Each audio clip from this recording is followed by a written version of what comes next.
Hello, everyone. I'm going to just add, I didn't get a chance to read you this book when we talked about FNMI sociocultural considerations in lesson 13. So this is, I just want to leave this book with you as sort of a summation of that lecture. So here we go. I'm just going to move this down. This is called I Am Not a Number, written by Jenny K. Dupuy and Kathy Kaser and illustrated by Gillian Newland. I am not a number. I have to go this way. It's the opposite on the screen. Okay. The dark figure, backlit by the sun, filled the doorway of our home in Nipissing Reserve, number 10. I'm here for the children, the shadowy giant said, pointing a long finger at me. You, how old? I shrank behind my mother. Here for the children? How old? He repeated. 8. The whisper floated from my mouth. The Indian agent marched into our house and approached my father. You knew I would come, Ernest, he said. The children are going with me to the residential school. They are wards of the government now. They belong to us. Not Irene. She needs to be with her family. My mother wrapped her arms around me. I won't let you take her. The man shrugged. Give me all 3 or you'll be fined or sent to jail. We have no choice, Marianne, my father replied, sounding defeated. It was only a matter of time before they came for the children. Fear arose inside me, filling my throat. My brothers George and Ephraim stood with their heads bowed low. Are they as scared as I am? I wondered.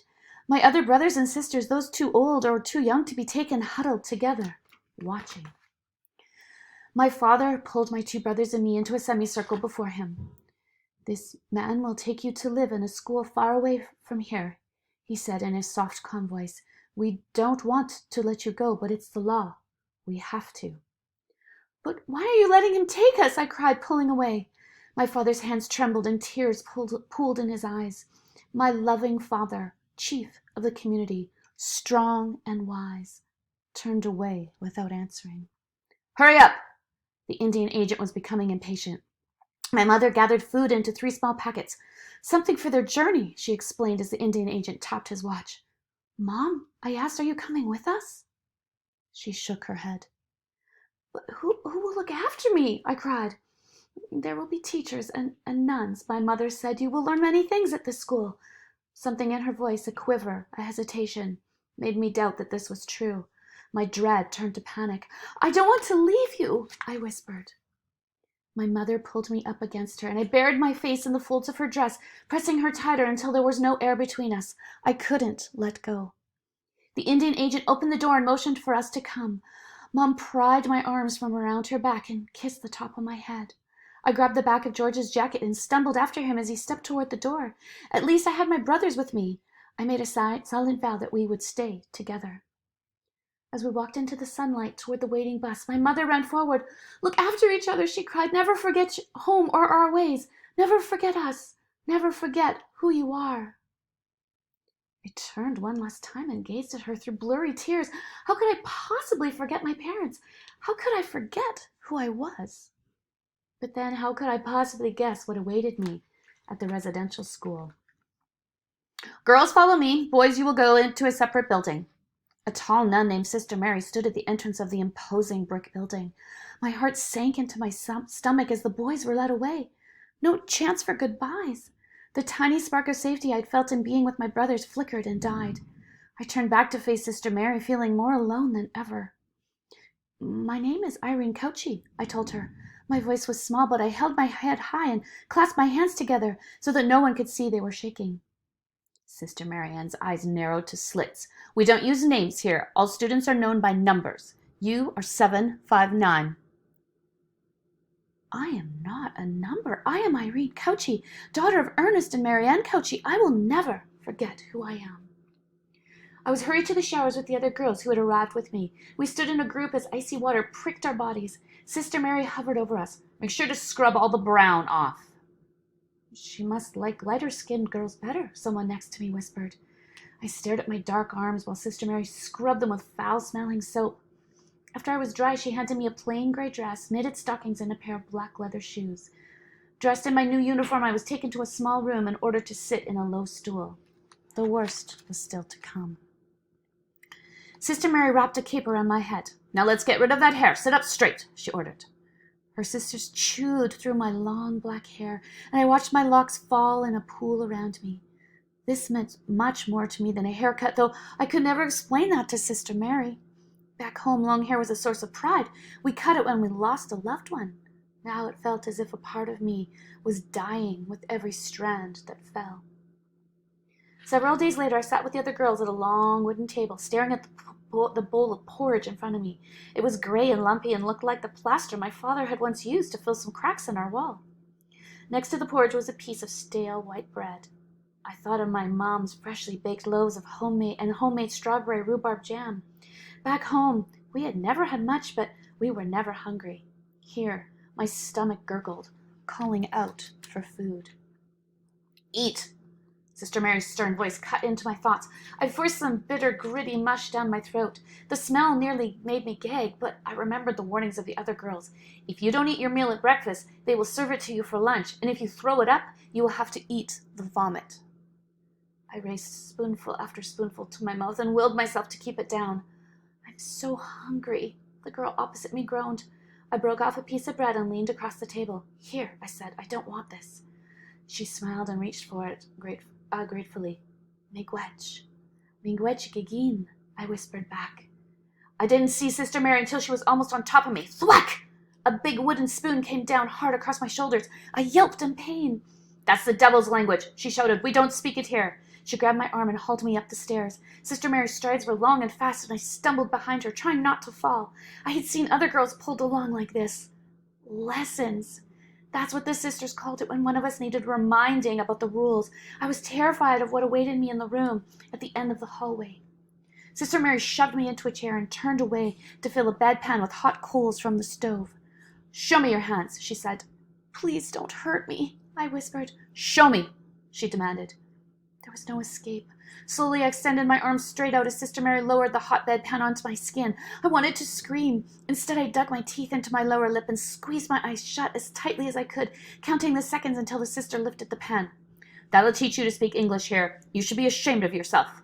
With that, she walked away. I blew gently on the red welts that had bloomed down my arms. Ashamed? I wasn't ashamed of my language. I was proud of it. But everything I knew and loved about who I was and where I had come from was slowly being taken away. Mother's last words, "Never forget who you are," rang in my ears. "I'm Irene Couchy. I'm trying to remember," I whispered as tears streamed down my face. A couple of weeks later, I was in the chapel for early mass, as I was every morning and twice on Sundays. "If you memorize the songs and pray a lot, you will go to heaven," the sisters told us. I didn't mind chapel. It was better than hauling firewood to feed the school's hungry furnace or mending worn clothes that were piled in the sewing room. Sister Elizabeth sat next to me and squeezed my hand. She was kinder than most of the nuns. Once she gave me a piece of juicy steak and leftover potato when I was helping clear away the hearty meal that the sisters and teachers had eaten. I returned her smile and then searched the pews on the other side of the chapel, trying to find Ephraim and George. Because boys and girls were separated, chapel was the only place where I could see them. Ephraim looked my way. He was pale.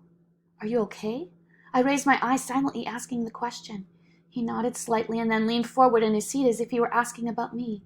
I closed my eyes in response. My arms were still tender, and even though the red sores had now turned pink, the memory of the punishment had not faded one bit. I knelt on the pew, troubled. Why are we treated so cruelly? Why must I change everything about me? While I sang the songs and prayed out loud, I secretly begged God to let me return to my family. Days, weeks, and months limped along drearier than a never-ending storm. Up at 6 a.m., prayers, porch, chores, studies, but the gloom of each day was better than the fear of punishment. I dreamed of being back on the reserve where I could play with my brothers, sisters, and cousins. I wanted to hear the song of the meadowlarks in the grasslands. I yearned to spread my arms wide as if I were ready to soar like them. I longed to fly away, but for me, there was no escape.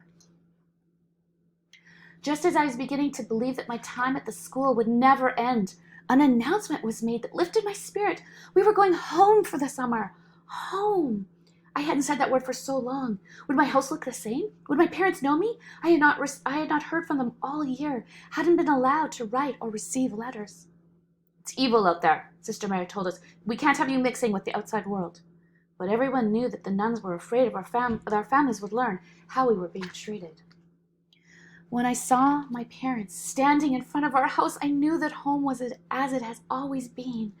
Mother rushed to greet us and nearly pulled me off my feet as she wrapped her arms around me. My father squeezed my cheeks. "I've thought about you every day," he whispered. "I never forgot you," I replied. "I never forgot who I am." Dad smiled and bent his forehead to touch mine.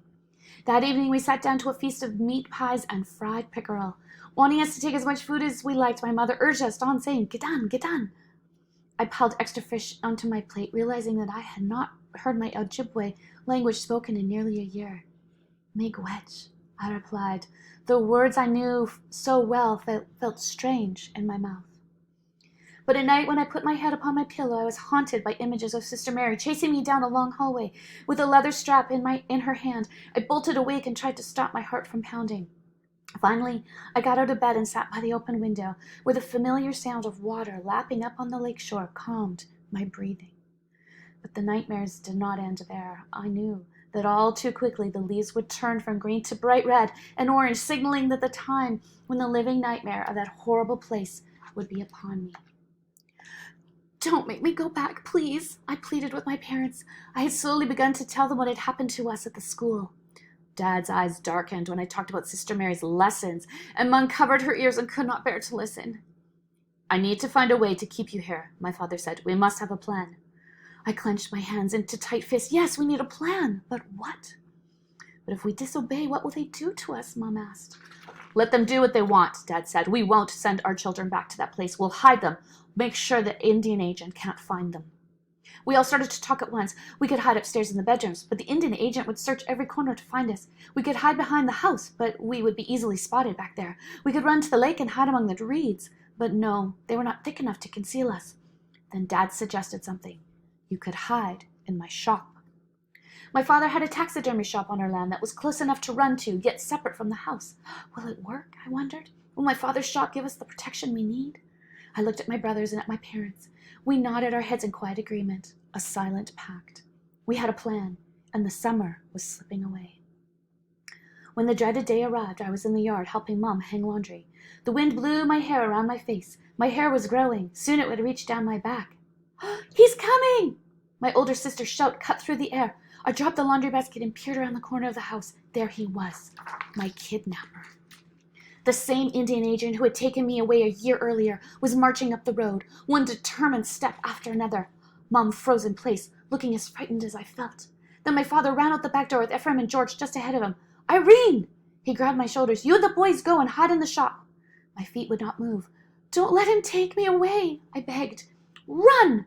my father ordered. He turned me around and shoved me forward. I tripped and then regained my footing. We had a plan and it was time to put it into action. My brothers were sprinting across the property and I set off too. We ran for our lives until we reached the shop, pushed the door open and tumbled inside. "Hide!" I shouted. We dove behind some large crates, settling in where we wouldn't be seen. From where I hid, I could see through a window to the outside. Before long, I spied the Indian agent striding up the path with my father close behind. I placed my finger across my lips to warn George and Ephraim to be quiet. Then the door creaked open. "I know you're in here." I remembered the voice of the Indian agent. Sweat trickled down my back. "I sent the children to stay with my family farther north," was my father's voice. "Don't know when they'll be back." I moved my head ever so slightly to try and see what was happening. The Indian agent, feet apart, arms crossed, was staring at my father. "You'd better not be lying, Ernest," he snarled. "You'll be in a lot of trouble if you don't send your kids back to school." Then my loving father, chief of the community, strong and wise, raised himself up to his full height. "Do whatever you want," he replied in a voice that was low and even. "Call the police. Have me arrested. You will never take my children away again." Seconds that felt like forever passed. My father stared at the Indian agent and the agent glared back at him. I held my breath. Would the agent leave? Would we be discovered? I glanced over at Ephraim and George. Their eyes had grown wider than full moons. A lifetime. An eternity. Then, without another word, the Indian agent turned and left the shop. For a while, No one moved, uncertain that the danger had passed. But when my father slowly turned and stretched his arms wide, the three of us tumbled from our hiding places and flung ourselves into his embrace. I was laughing and crying at the same time and shaking from head to toe. We were safe. I was Irene Cucci, daughter of Ernest and Marianne Cucci, and I was home. So this is based on a true story by Irene Cucci Dupois, and she was one of the children that did not go back to residential school, one of the few that actually did not endure years and years, of residential school. So again, hopefully that gives you a bit of a personal look into why we need to be considering FNMI from a sociocultural point of view in our classrooms, because their history is real and obviously still affects them today. So an amazing book. This is in the library. If you ever want to use it for another assignment, it is in the library. All right, take care.